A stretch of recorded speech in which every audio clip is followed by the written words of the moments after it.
మిత్రులారా, ఢిల్లీలో పార్లమెంట్లో చాప కింది నీరులాగా ఒక ప్రమాదం వ్యాపిస్తూ ఉన్నది. అంతర్జాతీయంగా అమెరికా ఇరాన్ ఒడంబడిక, యుద్ధం, జాతీయంగా కాక్రోచ్ జనతా పార్టీ ఆందోళన, నిరుద్యోగ సమస్య, ధరల పెరుగుదల సమస్య వంటి అనేక సమస్యలతో ప్రజలు ఆందోళన పడుతూ ఉన్నప్పుడు చాలా రహస్యంగా చాప కింద నీరులా ఈ దేశ రాజ్యాంగాన్ని మార్చే ఒక ప్రయత్నం, ఈ దేశ పాలనా విధానాలను మార్చే ఒక ప్రయత్నం, రాజకీయ చిత్రపటాన్ని మార్చే ఒక ప్రయత్నం జరిగిపోతూ ఉన్నది.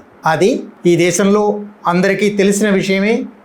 మౌలికమైన మార్పులు ఏమైనా చేయాలంటే లోక్సభలో, పార్లమెంట్లో 3/2 ఆధిక్యత మెజారిటీ ఉండాలి.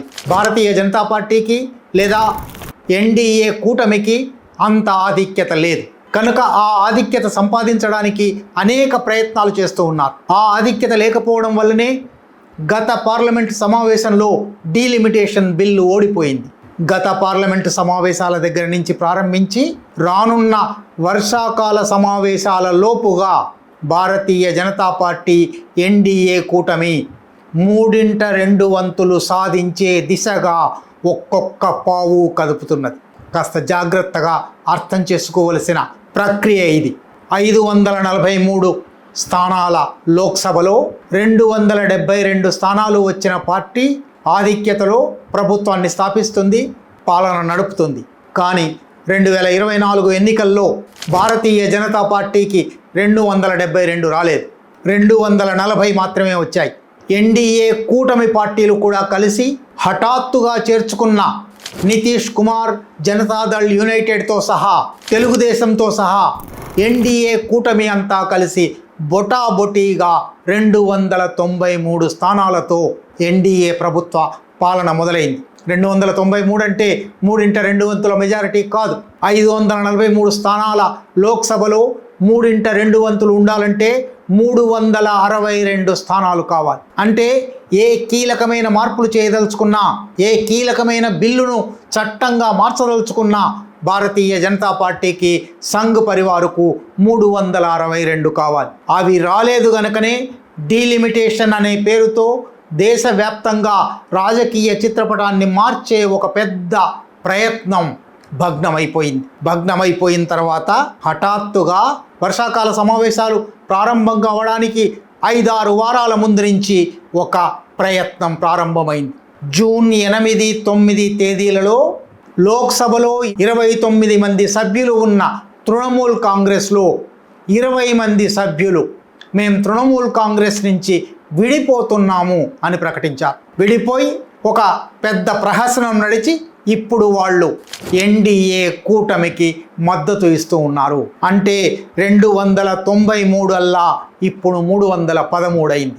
మరొక 10 రోజులు తిరగకుండానే జూన్ 18న శివసేన నుంచి ఉద్ధవ్ ఠాకరే వర్గంలో 9 మంది పార్లమెంటు సభ్యులుండగా అందులో 6 సభ్యులు చీలిపోయి భారతీయ జనతా పార్టీకి లేదా శివసేన షిండే వర్గానికి అంటే ఎన్డీఏ కూటమికి మద్దతు ప్రకటిస్తున్నామన్నారు. ఇప్పుడు అది 319 అయింది. 319 కాగా ఉత్తరప్రదేశ్ ఉప ముఖ్యమంత్రి కేశవ ప్రసాద్ మౌర్య జూన్ 17, 18 తేదీల్లో ఒక ప్రకటన చేశాడు. సమాజ్వాదీ పార్టీలో ఉన్న 37 మంది సభ్యులలో 26 మంది సభ్యులు చీలిపోయి భారతీయ జనతా పార్టీలో చేరబోతున్నారు అని. దానికి అఖిలేష్ ప్రసాద్ యాదవ్ ఖండించాడు. అదంతా ఇప్పటికీ ఏమీ జరగలేదు, కానీ జరగడానికి సూచనలు వస్తూ ఉన్నాయి. వాళ్ళు కూడా కలిస్తే ఎన్డీఏ కూటమి సమాజ్వాదీ పార్టీ నుంచి 26 మంది చేరితే 345కు చేరుతుంది. ఇది ఇట్లా ఉండగా తమిళనాడు శాసనసభ ఎన్నికల తదనంతర పరిణామాల వల్ల ఇండియా కూటమికి డిఎంకేకు మధ్య విభేదాలు వచ్చాయి. కనుక డిఎంకే సభ్యులు ఈసారి ఇండియా కూటమికి అనుకూలంగా ఓటు వేయబోరు. ఎన్డీఏ కూటమికి అంటే భారతీయ జనతా పార్టీకి అనుకూలంగా ఓటు వేస్తారు అనే ఒక ఊహాగానం నడుస్తుంది. అవి 22 సీట్లు కలిస్తే 367 అవుతాయి. అంటే 362 అనే మ్యాజిక్ ఫిగర్ 2/3 ఫిగర్, 3/2 అంకె కన్నా ఎక్కువ సాధ్యం కాబోతున్నాయి. బహుశా వర్షాకాలం సమావేశం నాటికి ఈ కుట్రలన్నీ జరిగిపోయి 367కు చేరవచ్చు. లేదా మరొక ప్రత్యామ్నాయం అనుకుంటే 543 మంది హాజరైతేనే 362 అనేది 3/2 సంఖ్య అవుతుంది. ఎవరైనా గైర్హాజరైతే ఎంతమంది హాజరయ్యారో వాళ్లలో 3/2 అంటారు. అంటే డిఎంకే ఒకవేళ గైర్హాజరైతే మొత్తంగా 3/2 సంఖ్య 354కు పడిపోతుంది. కాబట్టి దాదాపు దగ్గరికి వచ్చినట్టు. లేదా మరికొంతమంది ఇతర పార్టీల వాళ్లను గైర్హాజరు చేయించే ప్రయత్నం చేస్తే 500 మంది మాత్రమే హాజరైతే, 43 మంది గైర్హాజరైతే 3/2 సంఖ్య 332కు వస్తుంది. భారతీయ జనతా పార్టీ ఏ బిల్లు పెట్టినా రాజ్యాంగ సవరణ బిల్లులు ఆమోదం పొందుతాయి. అంటే వర్షాకాలపు సమావేశంలో ఈ దేశపు చిత్రపటమే మారిపోయే ఒక భయానకమైన భవిష్యత్తు ఎదురు చూస్తూ ఉన్నది. దేశం ఎటువైపు పోతుందో తెలుస్తుంది. అయితే ఇందుకు జరిగిన ప్రయత్నాలను కూడా కొంచెం వివరంగా తెలుసుకోవాలి. మామూలుగానే ఈ దేశంలో పార్టీ ఫిరాయింపుల నిరోధ చట్టం ఒకటి ఉంది. పార్టీ ఫిరాయింపుల నిరోధ చట్టం ప్రకారం, యాంటీ డిఫెక్షన్ లా దాని ప్రకారం వ్యక్తిగా పార్టీ మారడానికి వీల్లేదు. శాసనసభాపక్షంలో లేదా పార్లమెంటరీ సభాపక్షంలో 3/2 మంది పార్టీ మారితే దాన్ని ఫిరాయింపుగా, డిఫెక్షన్గా గుర్తించబోము అని చట్టం రాసింది. అందువల్లనే 29 మంది టీఎంసీ సభ్యులు ఉన్నారు.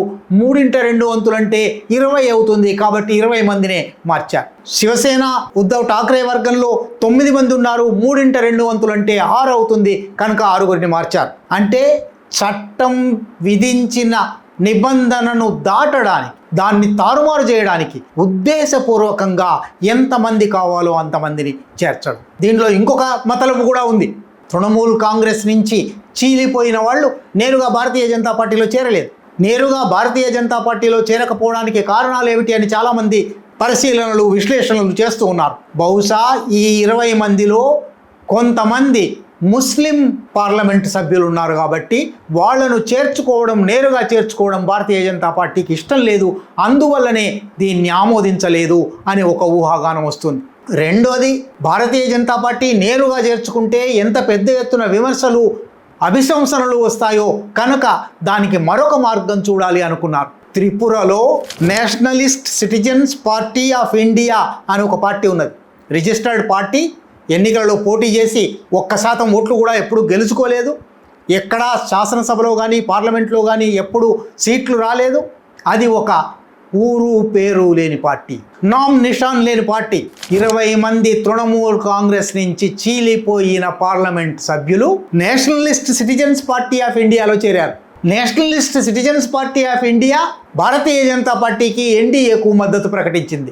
అంటే మనం గతంలో చాలాసార్లు చూసాం, ఈ దేశంలో వ్యాపార వ్యవహారాలలో, స్టాక్ మార్కెట్లలో డొల్ల కంపెనీలను ఉంటాయి, షెల్ కంపెనీలు. భారతీయ జనతా పార్టీ, సంఘ్ పరివార్ భారత రాజకీయాలలో షెల్ పార్టీల సంప్రదాయాన్ని కూడా ప్రవేశపెట్టింది. ఎన్సిపిఐ అనే ఒక షెల్ పార్టీలోకి తృణమూల్ కాంగ్రెస్ సభ్యులు చేరారు.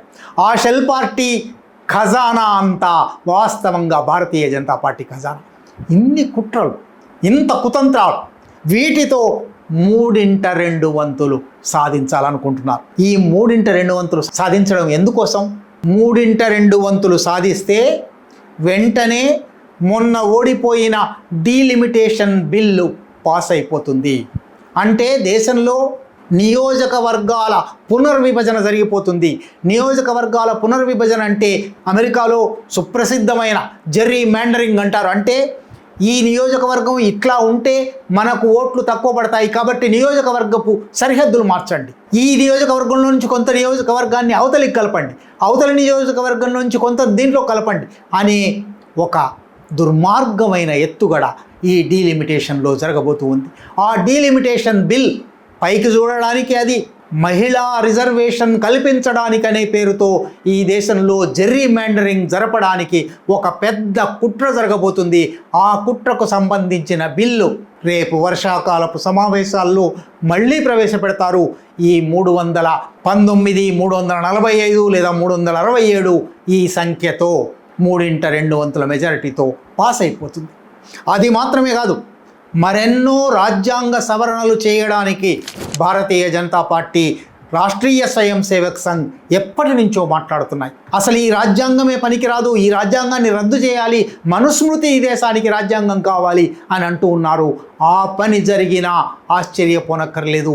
ఎందువలనంటే 362 మంది పార్లమెంట్ సభ్యులు ఒప్పుకుంటే అది పాస్ అయిపోతుంది.